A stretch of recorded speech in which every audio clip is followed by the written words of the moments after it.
kabajamtoota hordoftoota keenya barattoota iddoo garaagaraa teessanii chaanala keenya hordofuudhaan barnoota nurraa qoddachaa jirtan bakka jirtanitti nagaa fi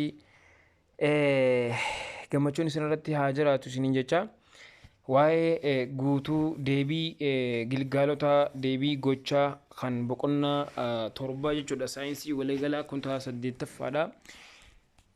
qormaanni moodelaatis ga'ee waan jiruuf kaanis fatanamanii jiran warri amma fatanamuudhaa deemus ni jira hatattamaan gaa wanti kun isin bu'aa yookiin isin fayyaduu wanta danda'uuf jecha isinii qabadheetan jira sanbooda waliin cross check kitaaba keessanii wajjin gootanii irratti dubbisuudhaan shaakallii yookiin ga'umsa qabdan akka daran cimsattan isiniin jechuudhaan fadha.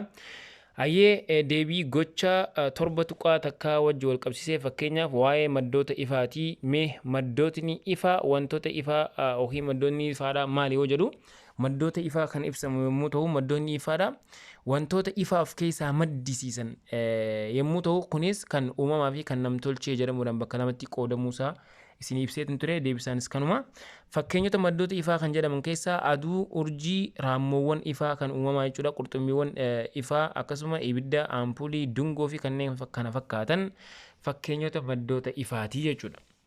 Gara deebii gilgaala torba tuqaa takkaatti yoo dhufnu ammoo balaqqeessuu ifaa jechuun maal jechuudha jedha balaqqeessuu ifaa jechuun yommuu ifti dirra yaa'a maatarii tokko irra qubatu kallattii isaa jijjiiruun gara duubaatti yaa'a maatarii duraan keessa tamsa'aa tureetti yoo kan deebi'u ta'e ofirra kan as deebi'u yoo ta'e balaqqeessuu ifaa jedhama jechuudha. Balaqqeessuu ifaa jedhama. Balaqqeessuun ifaa kan uumamu ifti yoo wanta calaqqisaa fi lassanamaa ta'e irra qubatu maal ta'edha ofirra as garagaluudhaan balaqqeessuun ifaa uumamaa jechuudha. Gaafiin sadaffaadhaa ammoo 30 digirii ta'a kuni waa'ee kofaati. Kofa yommuu xiyya bettalleedhaa ifee xiyyaa balaqqeessaadhaa wajjin koftii teettaa waaniif teettaatuun uumamee jechuudha. Jidduu kanatti kofa uumamuu danda'utu deebisaan kasaa kana. Gaafiin deebiin gocha torba tuqaa lamaatis akkuma kun asirratti isiniif kaa'ame kanatti jira. Akkasuma deebii gilgaala torba tuqaa lamaatis kana waa'ee digirii 45 digirii kofa dabee darbuu fi ariitiidhaan ni jijjiirama jedha. Kana likkitti gaa dubbisuudhaan adda baafachuun kun isinirra jiraachuudha qaba. Deebii gocha torba tuqaa sadiitis deebii gocha torba tuqaa sadii barattoonni ta'iiwwan bittinnaa'uu ifaa akka armaan gadiitti dubbisuudhaan ni malu jedha. Kunniin deebisaati. Akkasuma deebii gocha torba tuqaa shaniitis qaamolee ifti isaan keessa akka daddarbu hayyaman fakkeenyaaf fuullee bishaan qilleensi dabarsoowwan ifaa ta'uu isaanii akkasuma qaamolee ifa isaan irra qubate hamma murtaa'e dabarsuudhaan hamma hafe immoo deebisanii balaqqeessisuudha jedhee jira. Fakkeenyaaf kan akka fuulleewwan konkolaataa ammayyaa fi foddaa manneen ammayyaa kunniin qaamolee ifti qaama isaanii keessa akka daddarbu hin hayyamne fakkeenyaaf kan akka mukaa dhaaba manaa dhakaa kanneen kana fakkaatan jechuudha. Kana jechuudha. Deebiin gilgaala torba tuqaa sadiitis yoo laallee dabarsoowwan ifaa garii dabarsoo ifaatii fi ittisoowwan ifaa jedhee akkanatti nu kaa'eetoo jira. Gabatee kana keessatti jechuudha. Fuulleen qulqulluun bishaan qilleensi fuullee ija kan dubbisaa burcuqqoo qulqulluu kunniin dabarsoowwan ifaati. Garii dabarsoo ifaa kan jennuun fuullee ijaa kan aduu waraqaa akkasuma fuullee cabbiidhaa burcuqqoo dimimmisaa kan ta'e akkasuma zayitii nyaataa kunniin dabarsoowwan ifaa walakkaadha jechuudha. Ittisoowwan kan jedhamu kitaabni ittisoodha waraqaa almuuniyeemii fal'aana akkasuma dhaaba manaa akkasuma dhakaa kunniin immoo ittisoowwan jennaan. Deebiin gocha torba tuqaa jahaatis yommuu daawwitiin of daawwattan fakkaatti waan duuba daawwitichaatti uumamee nu ilaalu fakkaata jedha. Kuni deebii gochaati. Fakkaattiin uumamu amaloota armaan gadii agarsiisa. Innis yaaddoo iskiriinii irratti hin mul'annedha.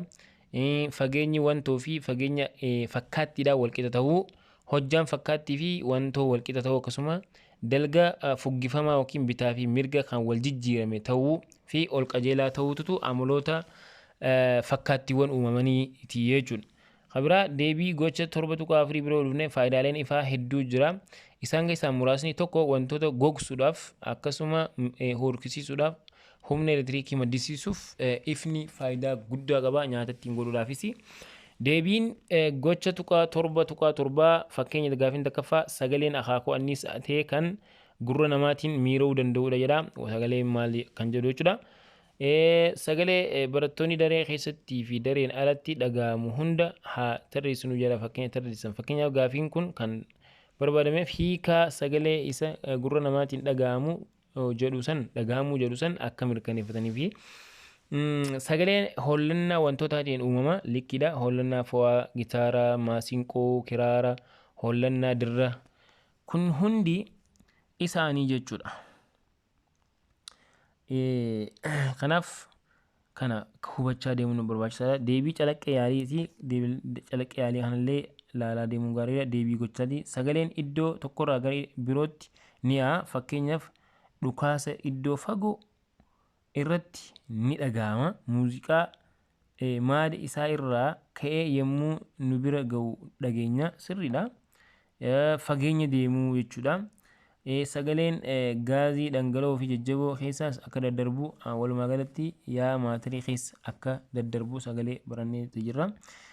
Akkasuma waa'ee deebii gilgaalaati. Deebii gilgaalaa jechuudha. Deebiin gilgaala 7.4 sababni saffisni sagalee jajjaboo keessatti guddateef suudoowwan jajjaboo waan baay'ee walitti hiiqanii argamaniif jedha. Maal sababni isaa yoo nuun jedhame baay'ee walitti hiiqanii waan argamaniif kun ammoo haala armaan gadii kana uumuudhaaf sababa ta'a. Haalli armaan gadii isaan uumuudhaaf sababa ta'anis kana fakkaata. Fakkeenyaaf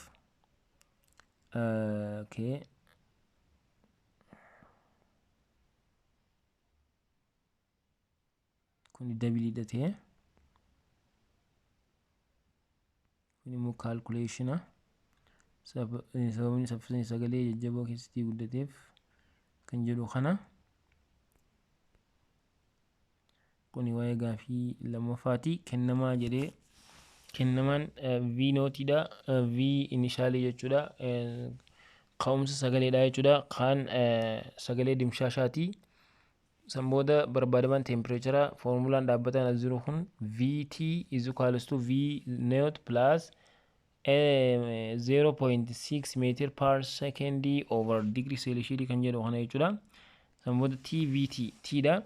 VT walqixni ta'a jedhee akkasitti foormulaa kanarraa normaaliin arganna. VT minus V note jechuudha. Temperature walqixni ta'a T jechuudha. T walqixni ta'a VT minus V note over 0.6 meter per second times degree Celsius dha. Kan nama bakka foormulaadhaa kanatti saffisa sagaleetti hojii qabsiisee jechuudha. Buufannee walirraa hir'isnee waliif hirree argachuu salphatti dandeenya jechuudha. Kun hundigaa waan adda bahee jirudha. Deebii gocha 7.9 gocha 7.10 deebii gilgaala 7.5 akkasuma wantoota faalama sagalee fiduu danda'an kan jedhu jechuudha. Fakkeenya waca simbirroowwanii, mana daansii, sagaleewwan istaadiyeemii keessaa bahanii fi kanneen kana fakkaatan waca faalama sagalee kan fidanidha. Deebii gocha 7.11 akkasuma deebii gocha 7.12 deebii gilgaala rakkoowwan faalamni sagalee fiduu danda'an dhukkuba dhiibbaa dhiigaa fiduu, dhageettii dhabuu, dhageettii kan namni dhabu gochuu, hirriba dhabuu, guddina daa'immanii irratti rakkoo fiduu fi kan kana fakkaatanidha. Maloonni faalama sagalee ittiin hir'isanis kun as gadiitti bal'inaan kaa'amee jira. Faayidaaleen balaqqeessuu sagalee ilma namaaf qabaatu maali kan jedhu kun asitti nu kaa'amee jira. Kun ammoo rakkoowwan faalamni sagalee fiduu danda'anidha. Akka kanatti nu kaa'amee jira. Akkasuma deebii gocha 7.13 waa'ee ho'aa ilaalchisee ho'i jiraachuudhaan maali kan jedhu deebii gilgaala 7 deebii gilgaala 7.7 kanas wantoonni naannoo keenya keessa jiran haala wal fakkaatuun ho'a of keessa hin dabarsan jedha. wantootni ho'a saffisaan of keessa dabarsanis tartiibaan akkasi kaa'ee jira. Kanneen jechuudha.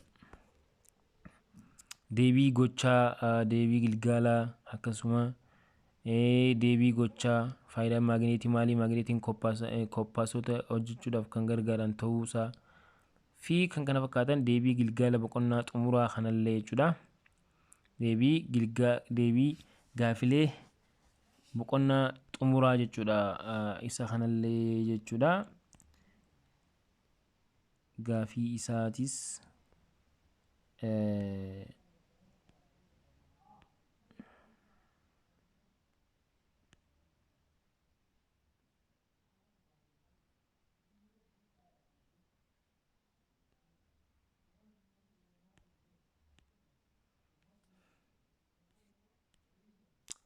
kana jechuudha. Kanaaf deebisaan gilgaalota kanneen asitti dhaabbata. Yoogaa likkitti suuta ilaaltanii kitaaba keessanii wajjin wal bira qabdanii akka irraa fayyadamtan abdiin irraa qaba. Waan nu dhaggeeffattaniif hedduu galatoomaa. Subscribe gochuu, like gochuu hin dagatinaan isiniin jaa. Carraa rabbi isin haa tolchu. Qabxii gaarii qabxii irraa gammaddanii mana barnoota bultii addaa isin geessitu rabbi isin haa fichisiisu jecha. Nagaan naa tura. Yaada jiru komentii irratti naa barreessaa.